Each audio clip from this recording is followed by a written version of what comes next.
daawadayaal ku soo dhawaada idaacadda raadiyo Baraarug Media iyo qaybaha kale ee kala duwan ee shabakadaha Baraarug. Odayaal halkan waxaynu soo gudbinaynaa ilaa hadda xogaha kala duwan ee ka soo baxaya qasaaraha qaraxii Hotel Africa iyo xogo ku saabsan shirbeeleed ka socday markii la weeraray hotelkaas ee ku yaala magaalada Muqdisho iyo xogo kala duwan oo hoose oo ka helayna arrimaha ku saabsanaa iyo cidii ka dambeysay abaabulka qaraxaas lala beegsaday shirbeeleedka ka socday hotelkaas. kooxda dawladda magaalada ayaa weerar isugu jiray qarax gaari loo adeegsaday iyo weerar toos ah ayaa lagu qaaday hotelka Africa ee ku yaala agagaarka isgoyska kilomitir 4 ee magaalada Muqdisho, waxaana weerarkan ka dhashay qasaare isugu jira dhimasho iyo dhaawac. isla markaana kooxda hubeysan oo banaanka hotelka ku diyaarsaneed ayaa qaraxa kadib gudaha u galay hotelka, waxa ayna halkaasi ka bilaabeen israsaaseen ku fureen qaar ka mid ah dadkii hotelka ku sugnaa ay ku jireen mas'uuliyiin iyo saraakiil ka soo jeeda beelaha hawye. qasaaraha ka dhashay ee idaacadda raadiyo Baraarug ee helaysa ayaa ilaa iyo hadda loo xaqiijiyay geerida 2 askari oo ilaalada hotelka ka tirsanaa iyo nin lagu magacaabi jiray Cabdullaahi Nuur Siyaad oo ay walaal ahaayeen siyaasiga Cabdi Nuur Siyaad Cabdiwaal oo iyagu halkaas ku geeriyooday.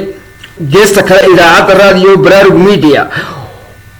ayaa xogo lagu kalsoon yahay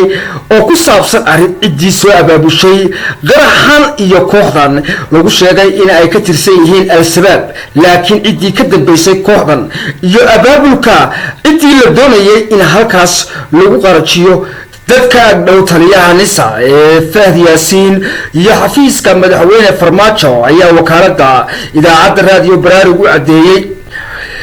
in ay soo abaabuleen kooxdaas madaxweynaha Farmaajo iyo taliyaha NISA ee Fahd Yaasiin, kuwaas oo la xaqiijiyay in ay doonayeen in ay halkaas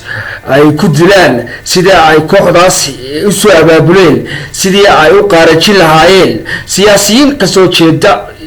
beesha hawiye oo iyagu ku sugnaa shirkaas markii ay heleen xogta in ay ku shirayaan hotelka Africa ee ku yaala magaalada Muqdisho. beesh ka mid ah beelaha hawiye oo lagu magacaabo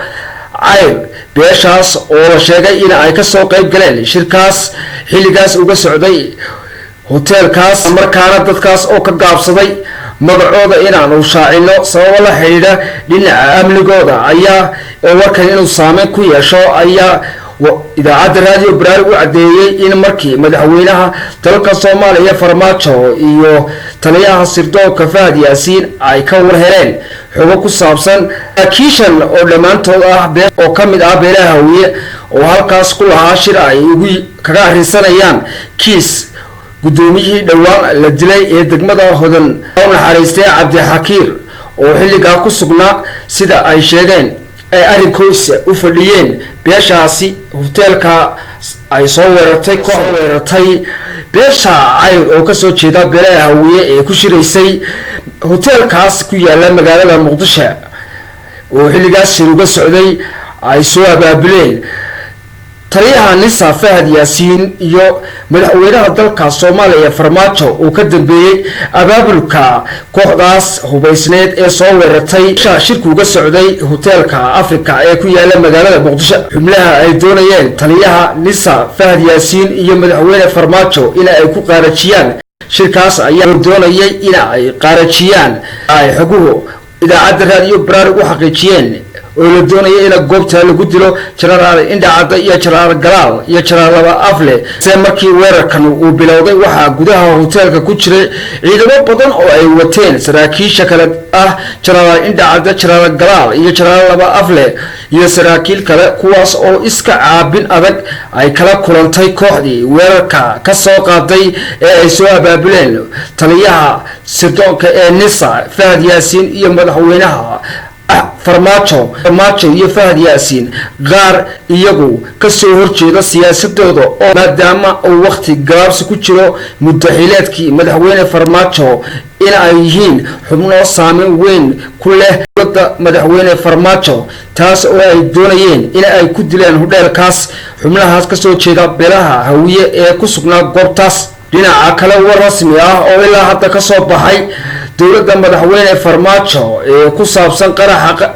hoteelka Africa ee lala eegtay ee kooxaha hubaysani ay weerarka ku soo qaadeen oo dowladda Farmaajo ilaa iyo hadda ay ka hadashay arrintaas qaraxii hoteelka Africa ee magaalada Muqdisho ma jiro war rasmi ah oo ilaa iyo hadda xukuumadda Farmaajo ka soo baxay oo ku saabsan qaraxa ka dhacay hoteelka Africa ee lagu soo weeraray saraakiisha kamid ah beelaha Hawiye ee xilligaas shirku ka socday hoteelka Africa. hadaba qaraxan lala beegsaday saraakiisha Hawiye ee ku shirayay hoteelkaas ayaa ku soo beegmay xilli dowladii madaxweyne Farmaajo ay xilli mudeedkeedii ay gabaabsi tahay isla markaana waxay xogaha kala duwan ay xaqiijinayaan in weerarkaas kooxda ay soo abaabushay madaxweyne Farmaajo iyo taliyaha NISA Fahad Yaasiin ay iyagu ka dambeeyeen qaraxaas.